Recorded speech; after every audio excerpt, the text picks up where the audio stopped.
Hey there folks, this is GreenXI welcoming you right back to Let's Play Higurashi. This is episode 72. In the last episode, well, Satoko finally completely snapped, as if it was in retaliation to Kaiichi, but she pushed Kaiichi off the bridge, and that's where it ended, and we found out there's still a chapter 13 to come. So, this is something that I don't think would have been in the anime, because I think the anime arc finished off once Kaiichi was pushed off. I'm not sure. I might remember it now as soon as it comes up, but we'll see now. Okay. It's at the river that the bridge was over.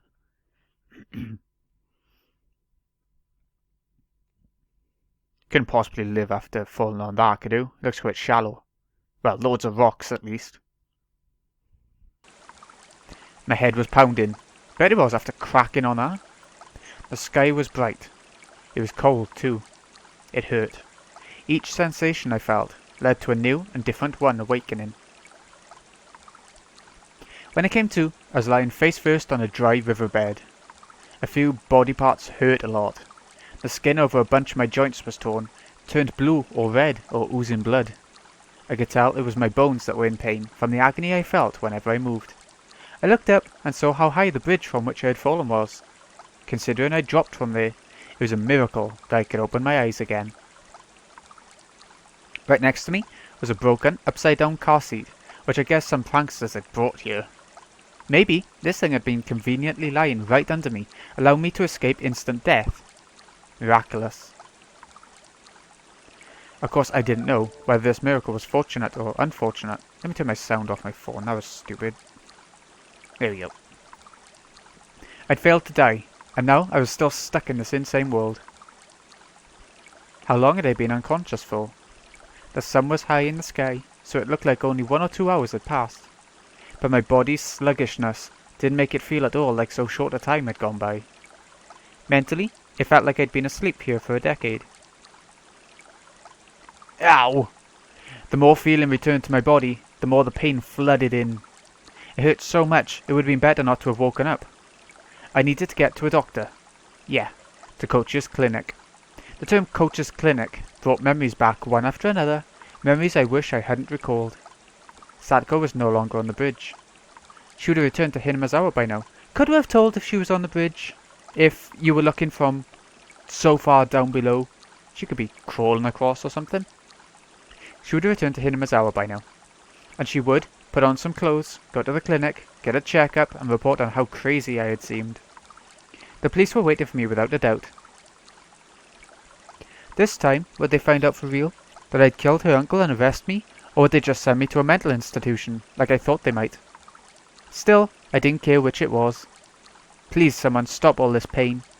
You can boil me or cook me after that, whatever you want. I began to walk unsteadily, just limping along. I went downstream, and then through an animal trail-like path in the woods. I walked haphazardly, searching for a path I knew. Eventually, I finally came across a familiar road, and set off towards the clinic. Not to my house, but to the clinic, which had treated me like a lunatic. It was hot and humid. There was no wind, and the air was stagnant. For a while now, I've been smelling the terrible stench of burned eggs, and it made my face scrunched up. And then, at last, I noticed something. I couldn't hear any cicadas. It was the first time I'd heard Hinamizawa be so utterly silent. When I thought back, it seemed like birds always chirped in the morning, cicadas always cried loudly in the afternoon, and Higurashi always rose up in chorus in the evening, always something to hear. I couldn't hear a single insect. The only thing I could hear was the rustling of the wind brushing the treetops. I'd never experienced this sort of quiet before. Even the only sound coming from the trees lacked life somehow. The trees were yellow, and many leaves were spread on the ground, despite it being too early for autumn. Even the weeds that had been growing so persistently at the side of the road had yellowed, browned, and lost their vigour. Only the sunlight itself was of the June Hinamizawa I knew, and yet it seemed like the seasons had switched all of a sudden. Oh, what's going on here? Looking at the fallen leaves and rotting weeds led me to spot a few small insects turned on their backs. They weren't moving. Oh, I remember this bit now. I think I do. They were corpses. I looked closer to see insect corpses scattered all around, like a child had collected them as samples and then strewn them about. The stench, what was it? It was terrible, like burned eggs, combined with all the bug corpses and leaves falling from the trees in summer. Had someone sprayed herbicides or pesticides around here? Even at school, we apparently fumigate. They call it pest disinfection or something, once or twice a year. I didn't run into anybody, despite how bright it was outside. It was mid-afternoon, and yet it felt like I was sauntering about at midnight. Well, with this smell, nobody would want to be walking around outside. Just what was this, anyway? There was no sound, no noise, not even a breath. Hinamizawa was silent. The school had come into view right after turning this corner, and yet I couldn't hear any commotion at all. None of the shouts or grunts that children always made. It was simply quiet. Just as pretending to ignore the silence had grown intolerable, I saw the school. And finally, I heard something. It was the sound of a few trucks. There were a few very tall trucks parked in the schoolyard, idling. About 10 workers in raincoats were unloading things from their trunks. It was hot and humid, even in my casual clothing. I couldn't imagine how bearable that must have been. And then I remembered. Our school was rented from the Forest Service field office building, wasn't it? It wasn't strange at all for Forest Service trucks to be doing some kind of work in the schoolyard. Besides, what did forest rangers do anyway? I felt bad for them having to work in such heat, and with such a stench about.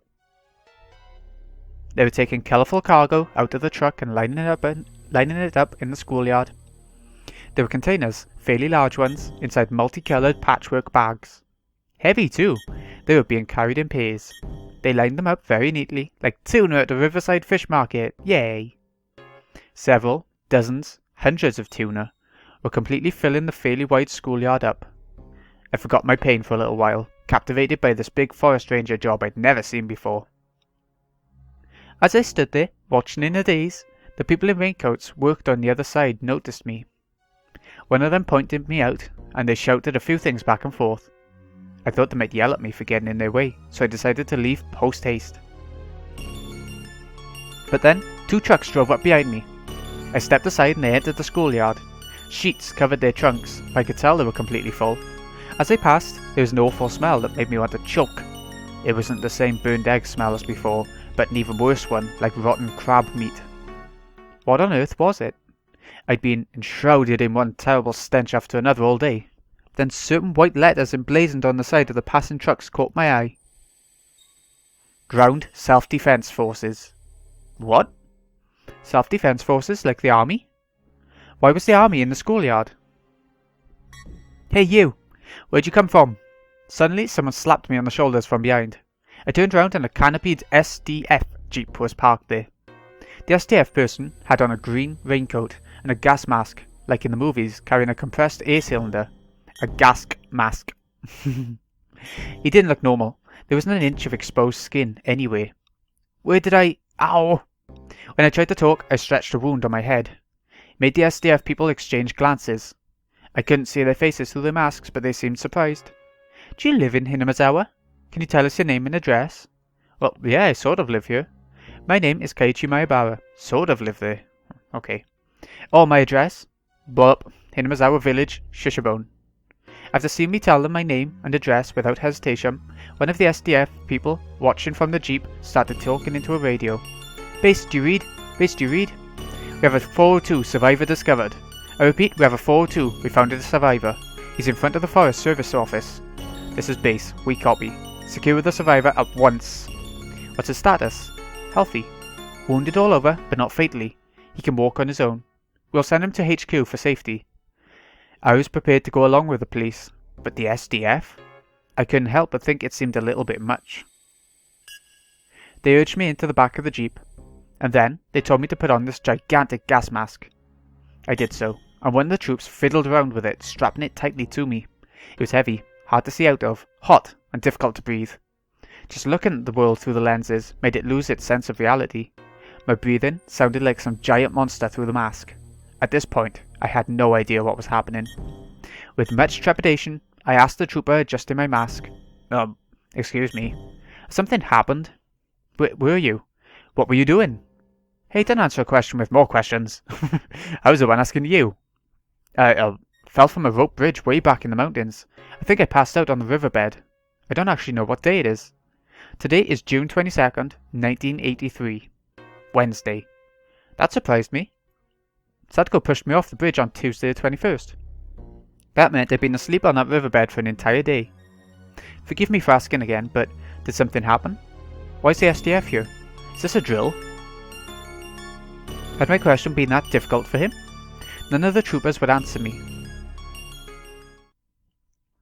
The one in the driver's seat, talking on his own radio, turned on the vehicles. He turned the dial, and some broadcast station or another came in. I started to listen to the voice of a radio announcer I was familiar with. Was conducted at the Prime Minister's office in regards to questions from the press that the SDF not responding to the disaster promptly was directly related to this unprecedented, unheard of catastrophe. Chief Cabinet Secretary Okuno had this to say. And so, I believe that once the SDF received the dispatch order from the prefectural governor, they responded promptly. According to him, the SDF was prompt to respond to the crisis after receiving their orders. He implied that it was the prefecture's responsibility for taking too long to comprehend the situation. When did the governor who requested the SDF's dispatch actually become aware of the outbreak of such an unprecedented catastrophe? And did he not invite further damage because of the time lost before he sent the request for disaster relief? In other words, because of the bureaucracy. So what the hell is going on then? We were awaiting further investigation into the matter. That was Mr. Okada, reporting from the Prime Minister's official residence. At this point, we can take another look at the political response following this disaster. In the middle of the night, between June 21st and June 22nd, a large-scale disaster broke out in Hinamizawa village, Shishibone. The details have not yet been investigated, but there was an eruption of volcanic gas from somewhere in the Hinamizawa area. The gas was relatively heavy, and as it spewed out, it began to flow. That flow went down along a small river and headed directly into Hinamizawa village. After a few hours, it had covered the entire region. It happened in the middle of the night, 2 to 4 a.m. Every home and household in the village was afflicted. With most of the residents asleep, it's thought that all died without noticing the crisis, so everyone is dead in Hinamizawa. The ironic thing is that if they didn't protest against the dam, if they didn't have the dam war and all moved out to Hinamizawa, they'd all be alive now. And the Sadako family, the Hojo family, would have been the saviours, kind of. Even though they were treated like the opposite of saviours. The catastrophe striking in the middle of the night caused its detection to come too late. But there was still one small opportunity to have noticed it. 3 a.m. A news dealer's shop in Okanamiya sent a vehicle carrying the morning newspaper to its branch office in Hinamizawa. Usually the shop would be contacted upon the vehicle's arrival, but this morning that didn't happen. This is such nice music. The news dealer's shop made repeated calls, but got no response. The shopkeeper sent his eldest son to check on things, but they lost contact with him as well. It's extremely regrettable. If they had contacted the police or fire department at this point, it's highly possible the situation would have turned out more positively. At the very least, it's possible that a portion of the village might have been saved from tragic annihilation. 6 a.m. Residents in areas in the same region began continuously calling 119 to report the smell of rotten eggs, dizziness, nausea, and headaches. The fire department received the same reports, all from the same confined region. They speculated a truck loaded with chemicals may have gotten into an accident and reported it to the local police. 6:30 a.m. Contact was lost with a patrol car on duty in the Hinamizawa area after the officer reported the smell of rotten eggs. The local police considered the possibility of a large-scale disaster involving highly lethal gas and reported it to the prefecture and prefectural police at 7:15 a.m. 8 a.m. The governor was travelling to nearby prefectures for inspection, so in accordance with regulations, the prefectural environmental disaster prevention chief was provisionally escalated to Director General and set up a disaster countermeasures office. However, without contacting the governor, the countermeasures came too late. As has recently been pointed out by citizens groups, his trip with honorary Diet members to inspect other prefectures was based solely on good relations, and it's rumoured they preoccupied themselves with a drinking party. Oh, great! Sources closer to him claimed the governor had been drinking all night and had gone to sleep in a drunken state. He was completely drunk when the environmental chief phoned him as well, and apparently he could not get him to pay any attention to the matter. And so it took about an hour, for the governor to sober up, gain an understanding of the situation, and gather information. Though not as extreme as the governor's case, the environmental chief who became Director General in the governor's absence will likely also be questioned about his negligence. In addition, without any procedures in place on the prefecture side that predicted catastrophes this massive, they would always react too late, and that ended up being fatal. 9:12 AM. On the advice of the prefectural police, the governor requested a disaster relief mission from the SDF. By the time the Chemical Defense Unit, equipped with protective equipment, arrived on the scene, 8 hours had already passed since the incident's outbreak. Whatever the case may be, it was unfortunate this happened while everyone was sleeping in the middle of the night. Had the same disaster occurred during the day, it likely would have been entirely different, yet people could have escaped maybe. All households in the Hinamizawa village region were wiped out. There were over 1,000 victims. The SDF is still confirming the situation on the ground, but the results are predicted to only increase that number.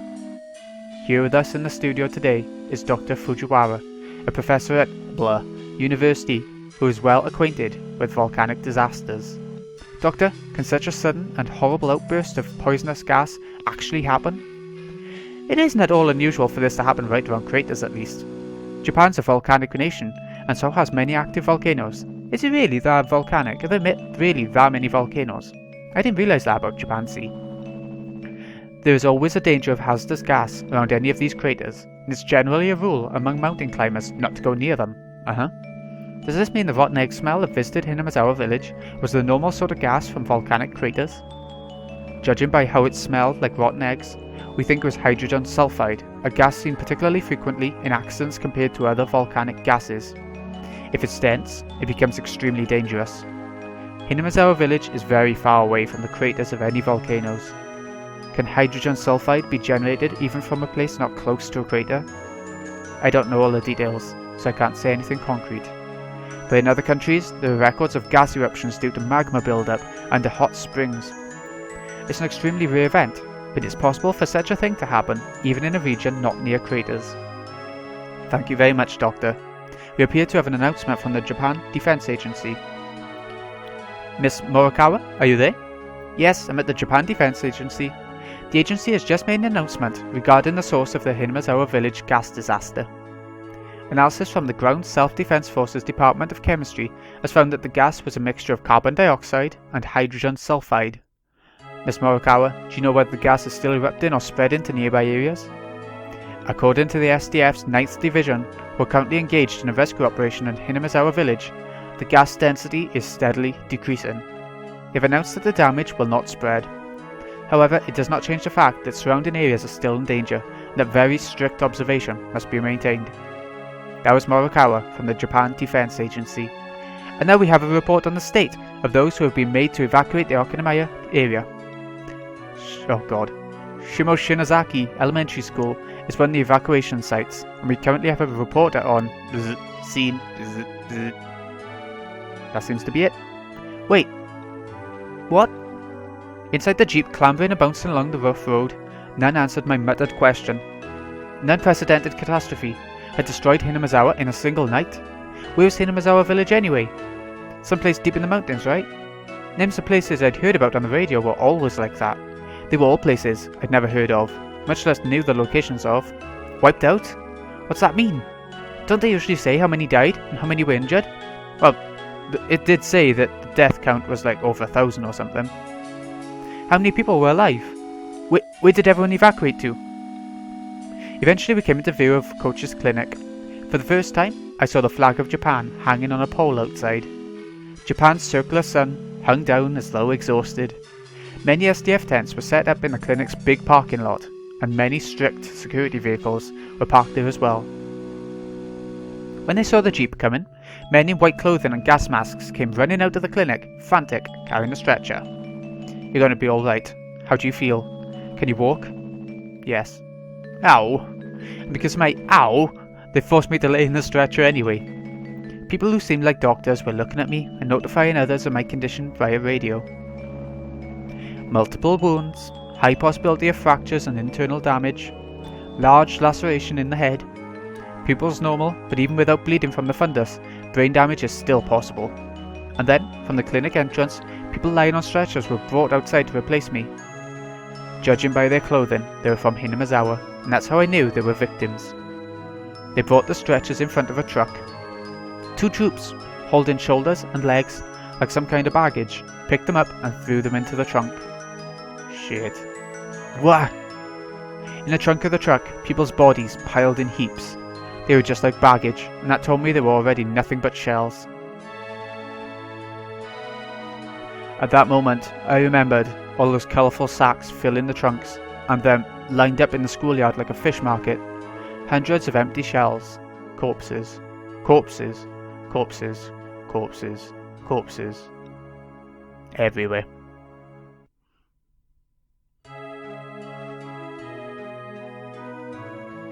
You jackasses! Don't just throw the victims in like that. They lived here. The troops carrying the sacks answered me with a humble salute. The world didn't need this insane version of Hinamizawa. My final wish. Again. It was granted.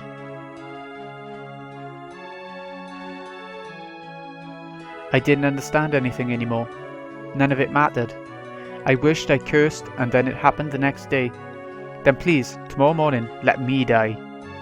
That insane night, it's still going on. Please, please, end it already.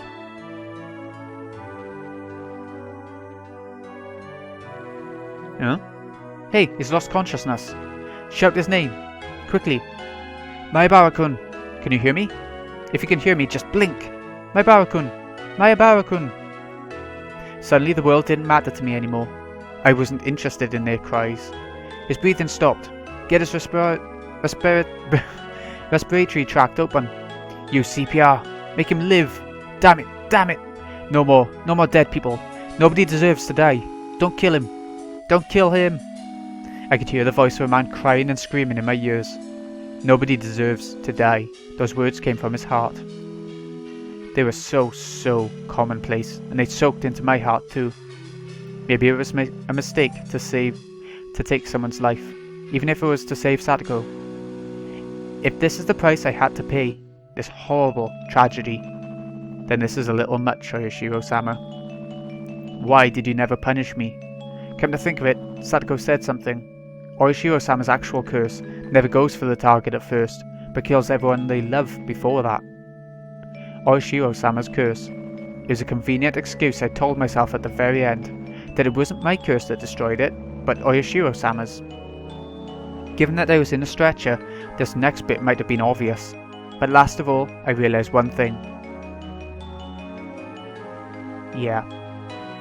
Today, I had not heard those footsteps following me, even once. And now I was liberated, as the cries of the Higurashi I couldn't have been hearing filled my mind. Their tearful ensemble was the only funeral march I had. Achievement Liberation. June 22nd, 1983, early morning. A widespread disaster occurred in Hinamizawa village, Shishibone Prefecture. Here's the stats. Let's have a look then. Volcanic gas, carbon dioxide and hydrogen sulfide erupted from Onikafuchi Swamp, one of the Hinamizawa area's water sources, and spread through the entire village. There were 1,200 victims, 20 have gone missing. The catastrophe was unprecedented, forcing local governments to evacuate approximately 600 shit. According to later investigations, magma pools and hot springs were uncovered directly under Onikafuchi Swamp, and the gas that gushed from it was determined to be the cause of the disaster. This is all automatic, I'm not clicking to make it go on, you know. In addition, directly after the incident broke out, many came from claiming this disaster was a curse based in Hinamizawa village legends, first sparking a wave of chaos. There were apparently local legends of a curse spreading a miasma, destroying the village, and some scholars believe a similar gas disaster may have happened in the past and remained part of these legends. More extreme periodicals suggested this was an extension of the string of freak death incidents that had been happening in recent years in Hinamizawa village, stirring interest and theories about this curse of Oyashiro-sama. In addition, relatives of those in Hinamizawa village who had escaped the disaster complained of sickness afterwards and were hospitalized. Some of them even died of unknown causes, further encouraging such extreme opinions. Bloody hell. On top of that, Several relatives, professing to be possessed by Oshiro-sama's curse, committed suicide in strange ways, and the impact the disaster this had on the entire nation can no longer be ignored. Wild visions of terrible toxic gas sneaking around in the middle of the night, killing people, spilled across the country, causing a steady stream of people complaining of insomnia, difficulty breathing, headache, dizziness, etc. Some who identified themselves as being obsessed by it began doing odd things. Most of these were mistakenly attributed by the tabloid press, but afterward, some even began to call the mental issues arising from the Hinamizawa tragedy the Hinamizawa syndrome.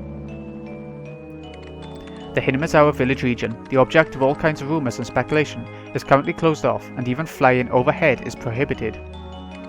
The prohibition was at one point undone as a result of a decrease in the gas's density, but that autumn another gas burst was confirmed, leading to the area being cordoned off. Word is that the area is sound asleep, all traces of its former life intact and left to rot. Hold on sec! Oh no, hold on game! I got a phone call, it's important. Okay, I'm back. That was a long phone call, like 15 minutes, well not that long, but that was like 5 to 10 minute phone call. And I put it on pause, and I'm not sure if it skipped past a bit. I think it did, because I just went off it and it seemed to have gone a bit further. All it said was that there was only one survivor, and that Kaiichi was that survivor. So, let's get back to it and hope it hasn't gone any further. The press have been asking for some time, but all interviews are being refused. What did he see in Hinamizawa? What happened between June 21st and June 22nd in Hinamizawa village? Today he remains silent and willing to speak of it. But yeah, it went through a little bit. Even when I was on the pause screen, it typed a little bit. Great Hinamizawa Disaster Memorial List. Ju Tomataki, real name unknown, possibly committed suicide in the village. Investigation suspended. Mayo, strangled to death in the mountains. Body was found burnt to a crisp. Kuroda Oishi went missing during an investigation. I wonder where he went. Katsuya Kumatami went missing during an investigation. Kaisuke Irie, suicide, possibly. Rika, possibly murdered at the shrine. Gas disaster. Rena, she was killed during the whole gas. Mion, Oyu, Sansaki, Satoko went missing. Satoko went missing, didn't find her. Teppe went missing, which is the uncle who's died, obviously. Daiki, Sugu, Chie, Kimiyoshi all dead. A lot of deaths. Tatsuyoshi died. Shion committed suicide at the victim's hospital. Ooh. Kaiichi attempted suicide at the victim's hospital, but he's okay. Attempted victim, you know. Higurashi when they cry. Scenario. I can't read a lot of what's being said. Thank you so much. It's all broken up weird. It's got some credits anyway. Hey, this is totally Nippo, isn't it? It's weird to read. I wonder if they intended that to be intentional so that you had to decrypt it as it went up, or if it was just done badly. But yeah, the only survivor was Kaiichi, and he attempted suicide. I mean, he was going mad, so you can expect it, really. Higurashi when they cry. Expect it from him, I mean. We made it to the end of another arc. Bloody hell. Come on. Unlock the bonus thing so we can get some theories and stuff. 2003, late summer. Oh, we got a bit more. Okay. That was irritating. I had a phone call at just the wrong moment, but it was important. An elderly couple living in Osaka Prefecture discovered a cassette tape while organising the possessions of their son, who passed away 8 years ago. The son went missing when his fishing boat capsized in 1995. He was 47 at the time of his death. What's this got to do with anything? We'll see now. 8 years later, in 2003, they'd begun to organise their son's remains in order to organise their minds, and came across the cassette tape in question. From 1975 to 1989, the deceased had experienced working as a journalist for a photography periodical, and this tape is thought to have been created during that time. The label on the tape read 11/28/1983, Kaiichi Maibara. It's thought the tape was recorded during an interview with Kaiichi Maibara, the only survivor of the Great Hinamizawa disaster that occurred in June of 1983. As the only person who lived through the disaster on the night of June 21st, shrouded in mystery, many interested parties attempted to question him, but he never once spoke physically to anyone in a public place. Therefore, the tape caused quite a stir, possibly being of extremely high value. Okay, what to say then? Click. It's really hard to talk about stuff when I know I'm being recorded. Please, don't worry about it. Here, it won't be a problem if I do this, right? After this, the sound quality dramatically decreases. Did he cover the recording device with something? Then let's get started. Here's my first question. Keiichi-kun, where were you the night of the great disaster? Oh, excuse me. I'd gone behind the shrine, then took a path through the woods for a while. There's a rope bridge there. A little while before you get into the mountains. I fell from there and lost consciousness. He fell. He's omitting a few details here, isn't he? But this happened during the night of the disaster between the 21st and 22nd? No. It was the morning of the 21st on Tuesday, which means I woke up the afternoon of the next day. I think I was out for a day and a half. Why on earth were you there? I mean, I'm sure everyone wants to know, but the bridge you fell from that day, a weekday, I might add, was quite far from both your house and the school, wasn't it? Speaking frankly, there are some who say you knew of the great disaster beforehand. No, not like that. And fell from the rope bridge as you were trying to flee the village. This isn't a joke. Please don't be so arbitrary about this. I think it's a terrible thing to say too. Please don't be offended. Anyway, about the rope bridge you fell from, it was right here on the map, right? The rope bridge beyond the back of the shrine and through the path in the woods. Probably. I never went over there, so I can't say for sure. I guess I just want to know why you were out somewhere you'd never been before on a weekday morning. And then, well, about the riverbed you fell unconscious on. Have you heard the rumours about that being impossible? Impossible. That word. Again. Again. For a little while, Keiichi mutters the word impossible several times. Why, would it be impossible? You know how the volcanic gas originated in the Onagafuchi swamp? Some scholars did some pretty delicate simulations and modelling and discovered something very interesting. The volcanic gas was heavier than the air, so it went along the ground, flowing into lower and lower places, kind of like what water does. And with Onagafuchi swamp as its source, they were able to test how much time it would take for the gas to erupt and spread across the whole village.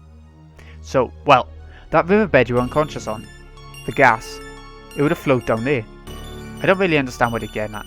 In other words, if you were really passed out on that riverbed, you would have been in the middle of all the toxic gas that was spreading everywhere that night. That means there's no chance you could have been passed out there. Allow me to be a little more frank. I think that maybe you might be telling a lie.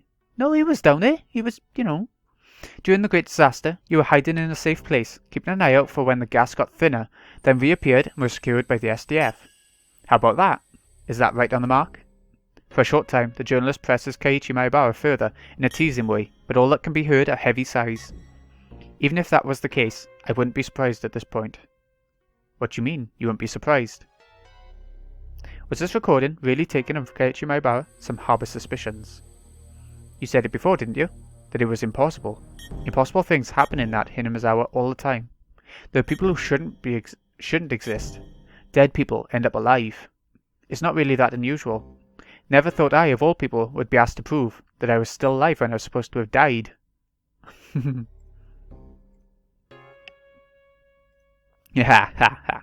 journalist and Keiichi both laughed for a while. To verify its authenticity, I had others in the Maebara family check tapes with his voice in it. However, the sound was not clear, and much time had passed, so the relatives I checked with couldn't remember what he sounded like. I was unable to gain positive proof it was actually Keiichi Maebara's voice. Going by how he's acting, we know that, yeah, it probably isn't. Alright then, I'll change the subject. What do you think of the debate about whether this disaster was the curse, the 5th year of the serial freak death incidents in Hinamizawa? I don't think it was. I was the curse that year after all. What do you mean? I was just answering the question. Doubts also remain regarding the date 11/28 written on the tape. The curse. Well, you probably won't believe me when I tell you this. I was the one who caused it. I was the one who wished for the whole village to die, and it happened. Haha, what an exciting story. Exciting? I suppose you could call it that.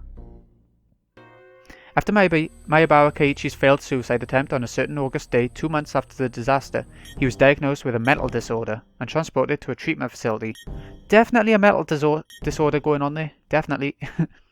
I was the one who killed Takano-san and Coach and Oishi too.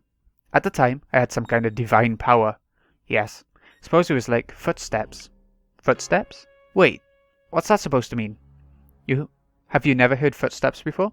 Tip-tap, click-click. The facility never allowed any news coverage, so it's extremely unlikely that a tape from the media dated after August 1983 would have had his voice in it. Today, when you're walking around, try stopping suddenly. Something interesting will happen. Anyway, if you hear an extra footstep, even though you'd already stopped walking, you'd better be careful, you know. Aha! Yes, I'll be careful. He's laughing along to try and get the information out of Keiichi, obviously. Is what I'm saying really that funny to you? However, the reporter had been criticised for his forceful methods of collecting data while he was active, so there's still a possibility that he broke into the facility and forced Keiichi Maebara to talk.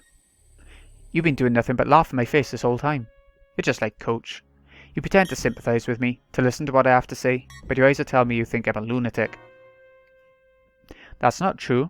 Yeah, he's still laughing. No, I can tell. Your eyes are the same as Coach's. Is this truly Keiichi Maebara's voice? The authenticity of this recording is still wrapped in mystery. I never heard the footsteps again after that day, so I don't think I have that terrible power anymore. Perhaps right here, right now, I'll wish for you to die. I wish for your death for saying all these unpleasant things. Yes, this time, why don't I decide how you die? Takano-san was burned to death, so... let's go with the opposite, with water. I hope you drown and die. How's that? 15 years after this tape was created, the reporter, just as Keiichi Maebara had predicted, died in an accident out on the sea. If I'm in top form like I was then, you'd die before tomorrow morning for sure. Now then, I wonder how many days it will take you to drown. You better be careful, you know. Don't go getting yourself killed by some stupid curse I put on you, okay?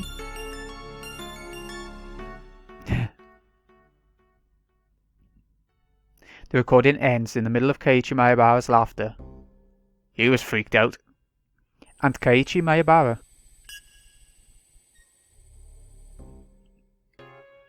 Late on the night of 11/30/1983, 2 days after the interview, he suddenly died from a high fever, cause unknown. Records remain of the strange words he kept giving after pressing the call button the day before he died. An extra set of footsteps.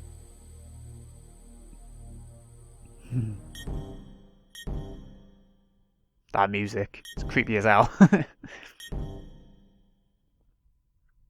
Okay, so Keiichi died eventually, but he was the sole survivor of Hinamizawa.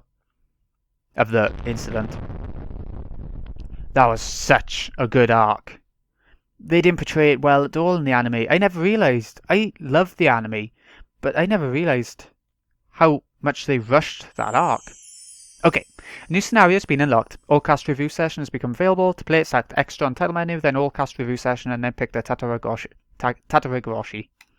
So okay, the bonus episode where the cast will be doing it. The Great Hinamizawa Disaster. Right. So, this has been Greeny XI. Hope you've enjoyed. Thank you so much for watching. I'll see you again in a bit when we go for what the cast think happened in this arc, if there's anything like the other two games we played, the other two arcs.